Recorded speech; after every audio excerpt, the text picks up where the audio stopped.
identify my gender as, I'm a trans man.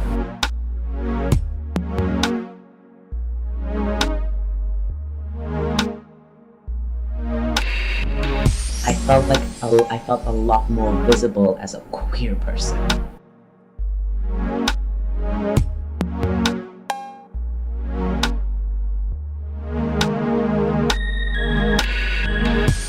To straddle those gender lines, there's so much power in that. I felt so empowered in it.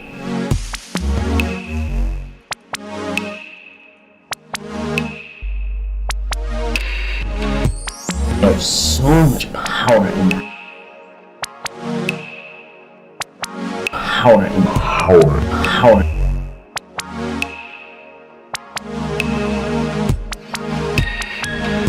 I had infinite choice in who I could be. Infinite. I had infinite choice in who I could be.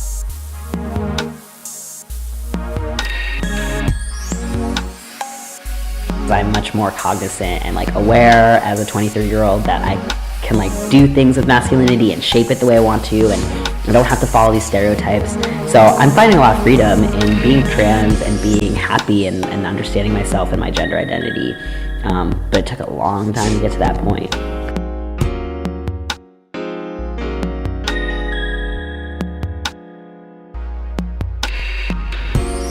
I had infinite choice in who I could be. Infinite. I had infinite choice in who I could be. I did not necessarily want to give up all of my female identity.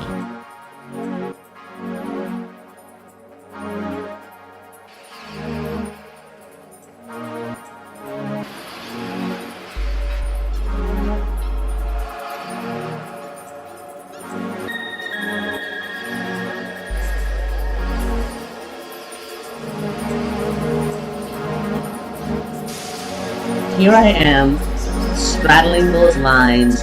What you gonna say about it? What you gonna say about it?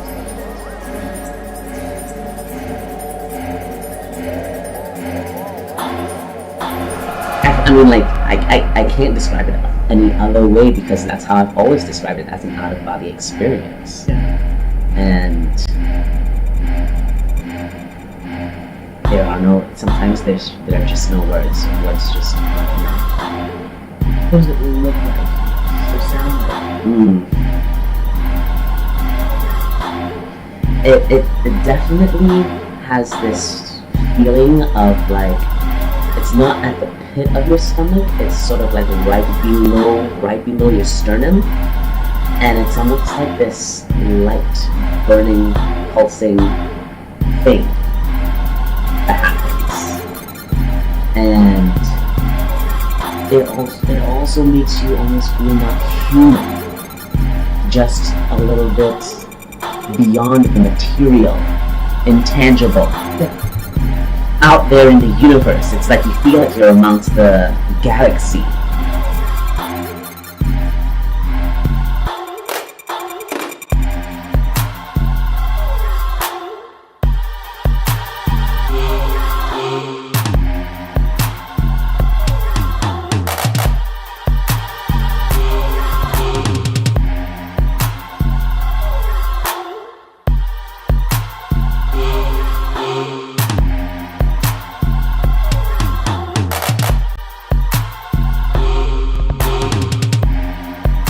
It also makes you almost feel not human. Human.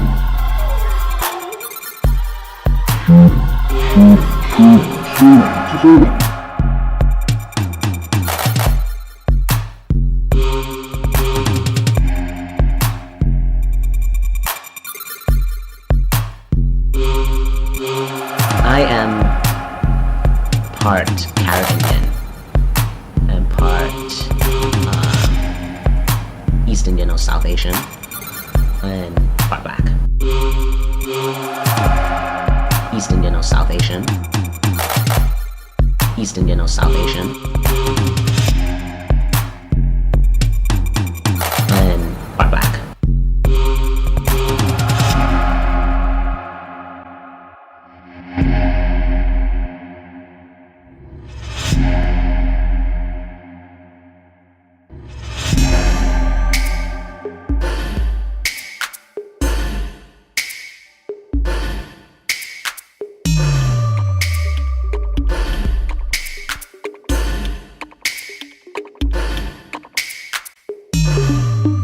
everybody had somebody that was funny in their family, you know, and they used the word, the people around here would use the word gay as funny.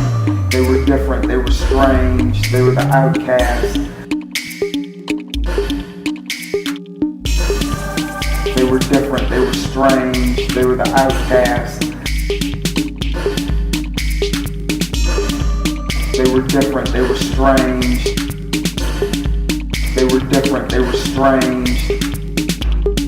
Strange. Strange.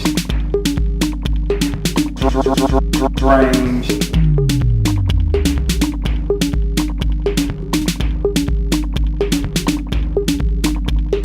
I went to an all-black elementary school in the first grade, and then in the second grade we were the first class in this area to come through, and then we got integrated. That was hard. It was hard on me too because of how my family had finally allowed me to dress. So, you know, I was a social outcast for a long time. How I became the social acceptance was by the time I got into middle school, I was into drugs.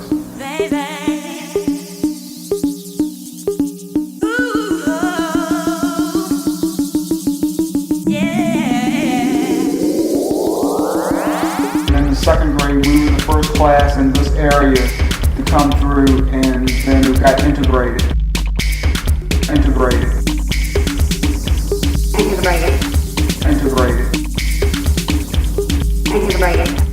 And in the second grade, we were the first class in this area to come through, and then we got integrated.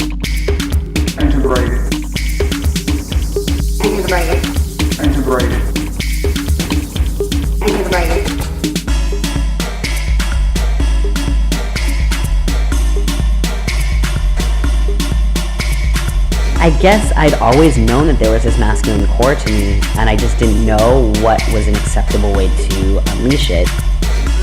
Unleash it. Unleash it. Unleash it. Unleash it. Unleash it. Unleash it.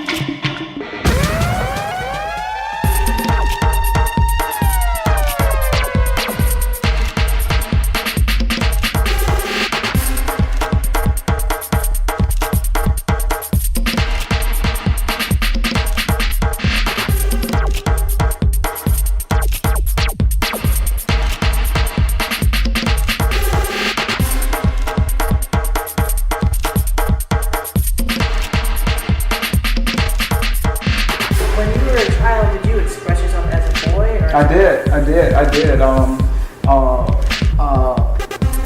Charlie comes from, my father's name was Charlie, and he spelled it with an L-I-E, and I spelled mine with a E-Y.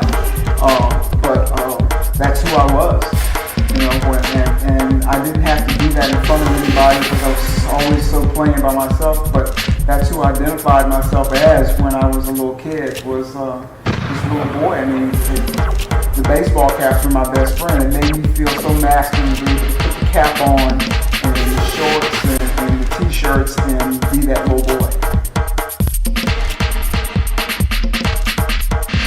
Can you describe to me what, if you can, what emotion or,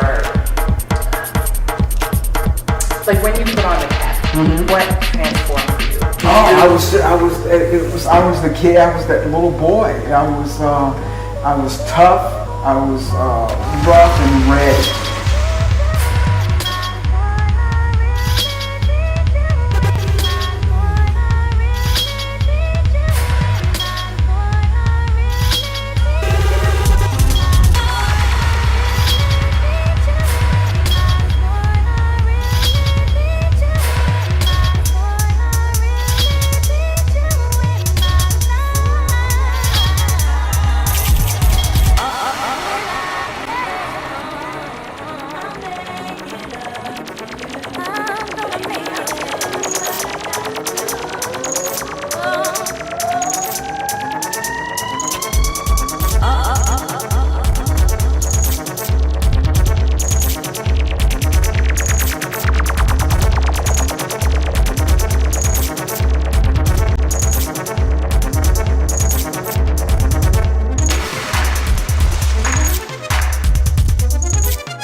I think I got more comfortable, and being around cisgender men made me feel more comfortable. Also coming from a background of like feminism and sexism, like aware also of things that they were doing that were not okay.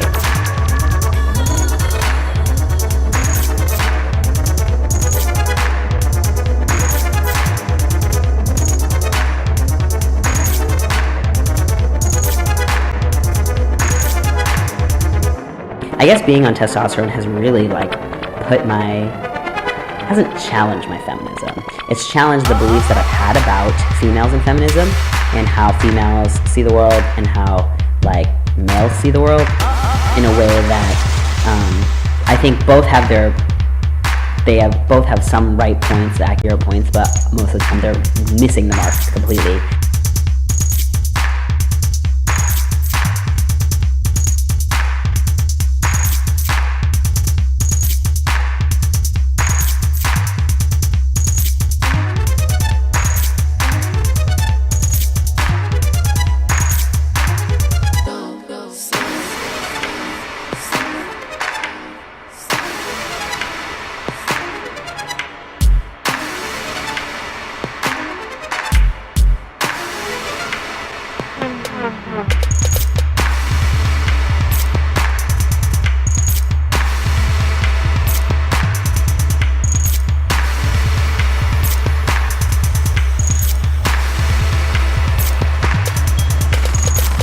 Because gender is such a social construct and it's something that's put on us, and aspects of race are as well a social construct, that it means something different if you are a white man as opposed to a black man. So if you are a black individual and you're a woman, there are certain things with that. But if you are transitioning to be a black man, there are other things with that.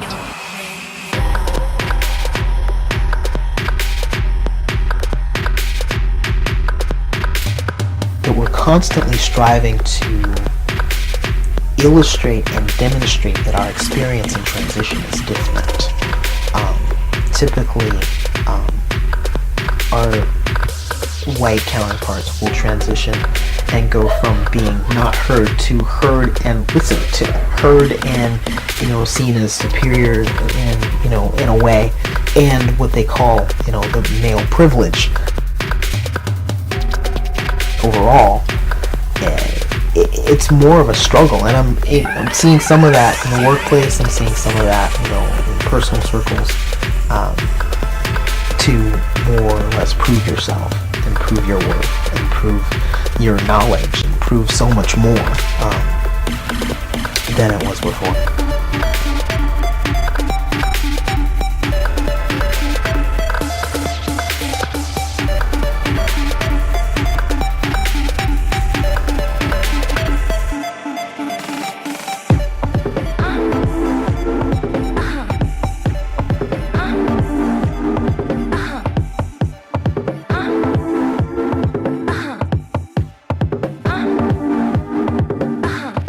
I think male privilege comes to African American men as well, but just in a different, kind of a different light. I mean, you may get quicker service at the bar because the waitress is female and she knows you are going to tip, whereas before she didn't know or care if you were going to tip.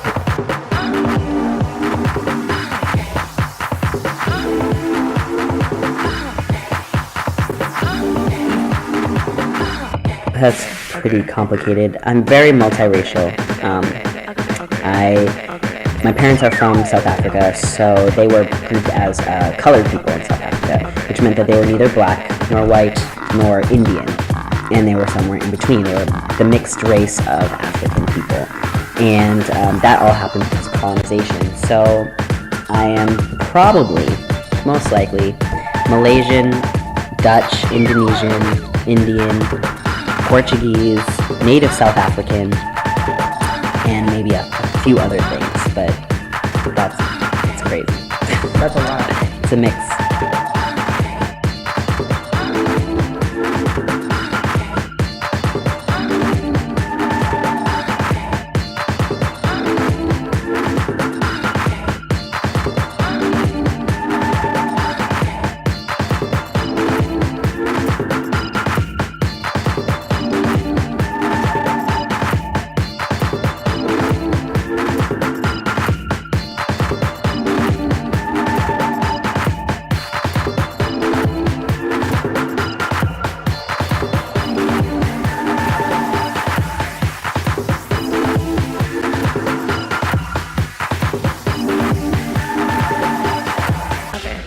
I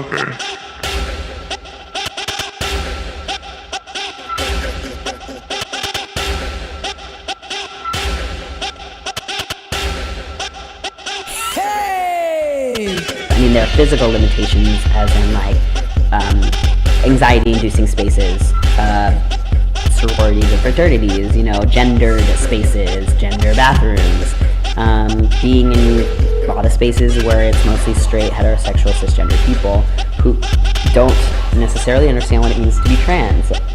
There are a lot of spaces where I feel uncomfortable, but it's not because of my body anymore. It's because of outside forces. And that's really a cool thing to understand.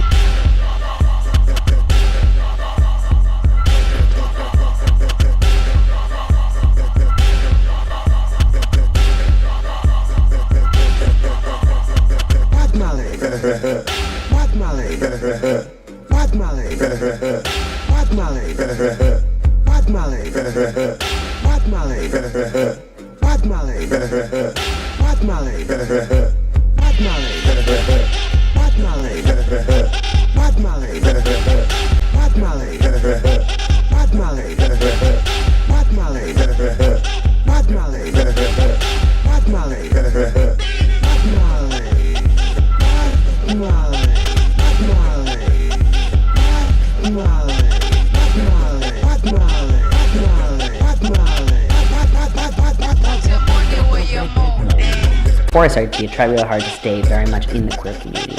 I think now that I'm more comfortable with what I look like and how I'm passing, I've ventured out of the trans community more so and started feeling more comfortable around just generally masculine folks, whether they're queer, not, straight, gay, bisexual, none of the above, whatever.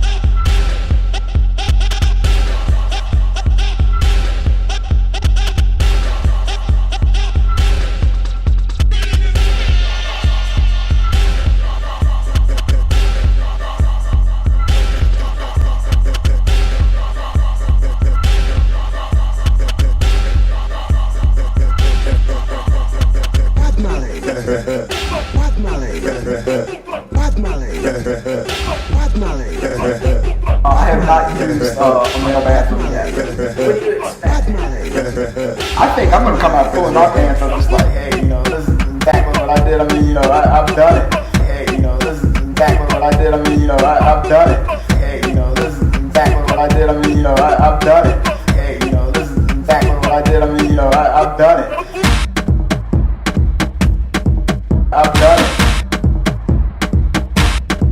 I've done it.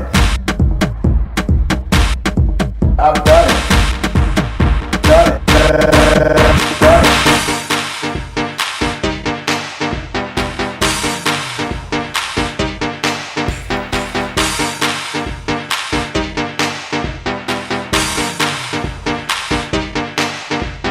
Here I am, straddling those lines, what you gonna say about it? Here I am, straddling those lines, what you gonna say about it? Here I am, straddling those lines, what you gonna say about it? Here I am, straddling those lines, what you gonna say about it? What you gonna say about it? What you gonna say about it? What you gonna say about it? What you gonna say about it?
the way you move that.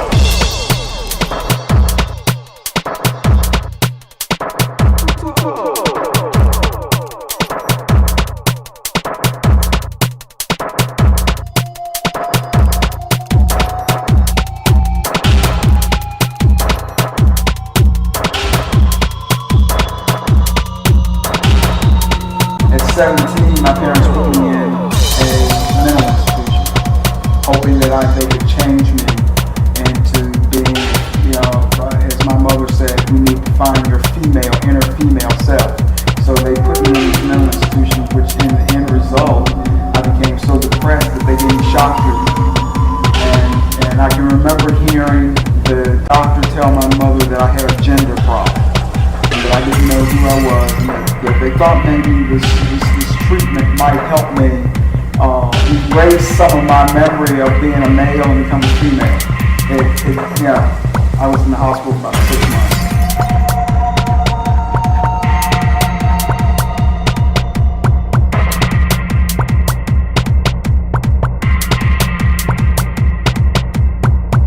Once again, it was really weird because the doctor was gay. I later found out that he was gay, but he was the one who was the driving force behind wanting me to have these treatments. So that I remember him telling me that being gay, he used the word homosexual. Being a homosexual was a mental disorder. So back then, it was still considered in the 70s a mental disorder, and that they needed to treat it. And the only way that we had to treat it was by shock. And so I think they did maybe 3 or 4 rounds of it, and then they stopped. I was in, like I said, for about 6 months.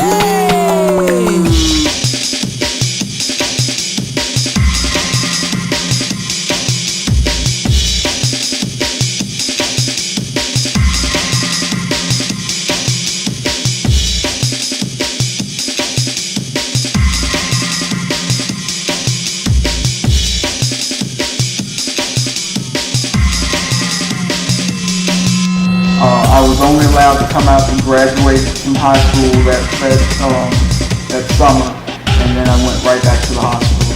So they didn't let you have any outside access at all? No. So your entire world was in the hospital? Right. I remember when I came out of the hospital, when I went into the hospital it was spring, and I remember when I came out it was almost nearing fall, and I remember coming down 29 here, and looking over at the woods and seeing the leaves changing. That's a vivid memory for me, that I left with the leaves blooming and everything, just coming to life.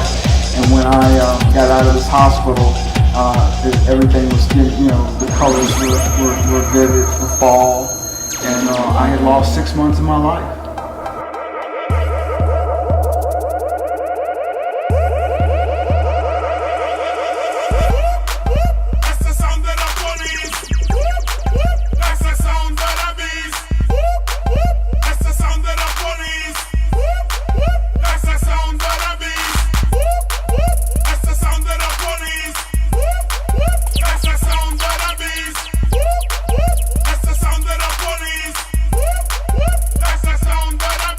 The history that I have as a person of color.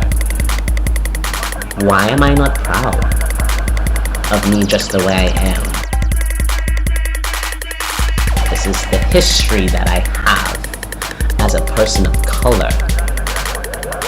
Why am I not proud of me just the way I am?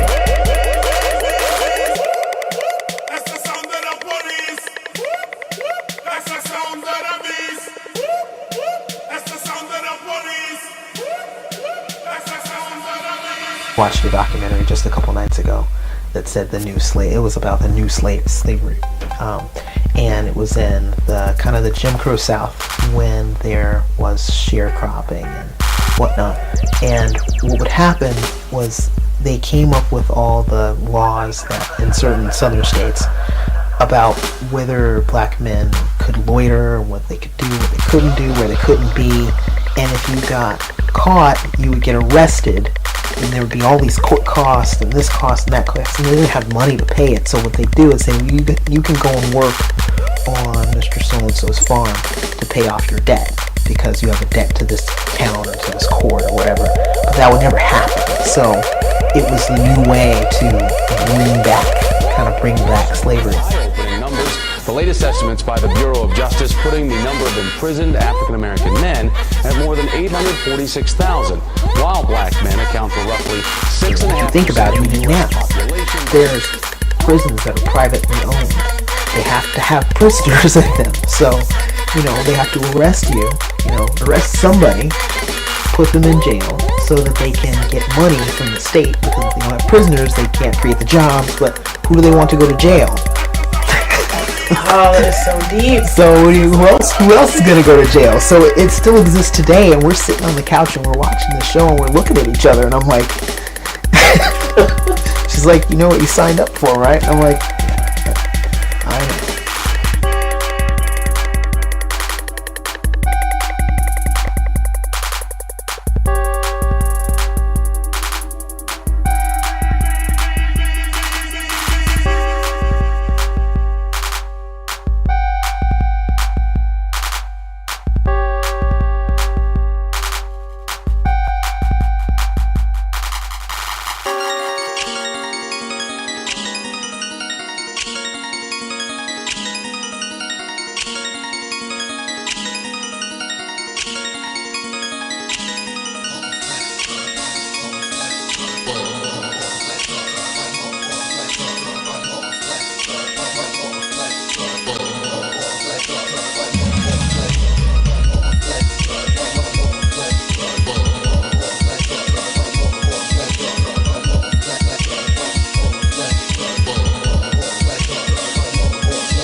bitch to college. I'ma give that bitch some knowledge. I'ma read that bitch.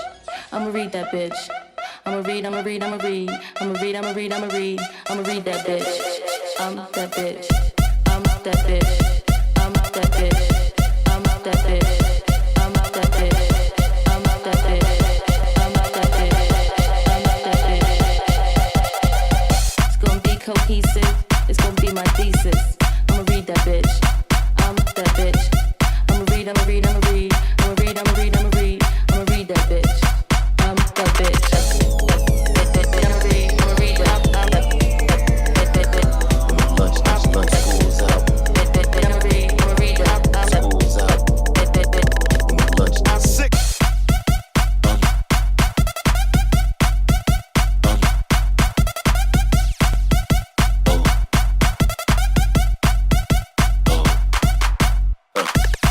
Cohesive, it's gonna be my thesis.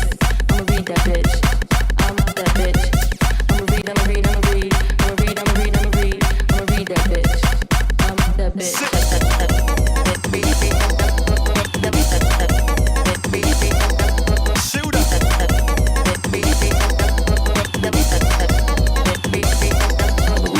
I'ma read them. I'ma school them. I'ma take them. I'ma read them. I'ma read them. I'ma school them. I'ma take them. I'ma read them. I'ma take that bitch to college. I'ma give that bitch some knowledge. I'ma read that bitch. I'ma read that bitch. I'ma read that bitch. I'm that bitch. Strike a pose.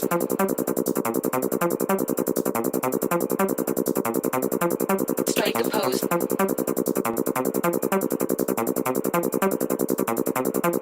Strike a pose. Strike a pose.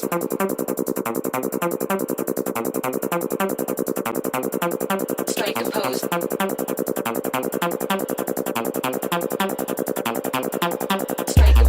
I remember the day that they gave me my prescription. That was such a comfort level of like I hadn't gotten the shot yet. I carried the prescription around with me like I was turning around a rag doll, and I was showing all my friends, like this is what's gonna happen next. And then one of my friends just reminded me, why don't you just go fill it? You're running around here with this piece of paper. Why don't you just go to Kroger and fill the freaking prescription?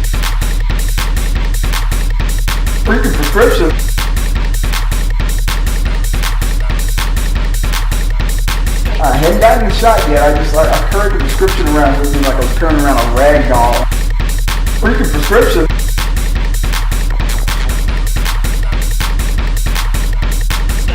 I hadn't gotten the shot yet. I carried the prescription around with me like I was turning around a rag doll. Freaking prescription.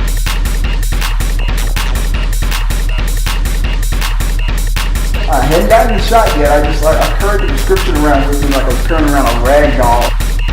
Freaking prescription.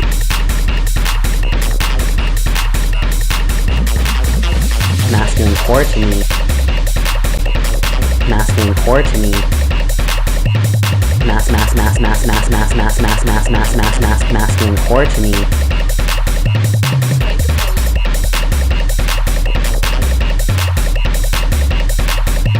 Masculine core to me.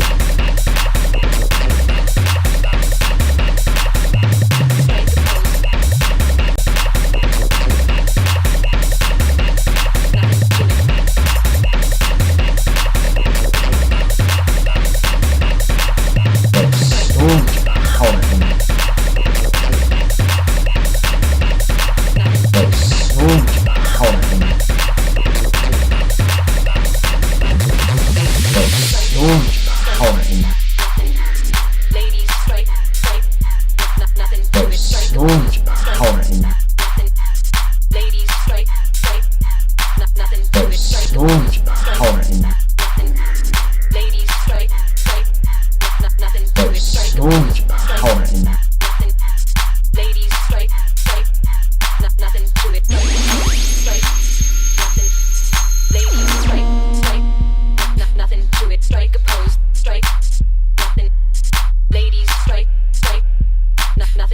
Masculine core to me. Masculine core to me. Masculine core to me. Masculine masculine core to me. I mean, like, I can't describe it any other way because that's how I've always described it, as an out-of-body experience. Yeah. And sometimes there are just no words. Words just aren't enough.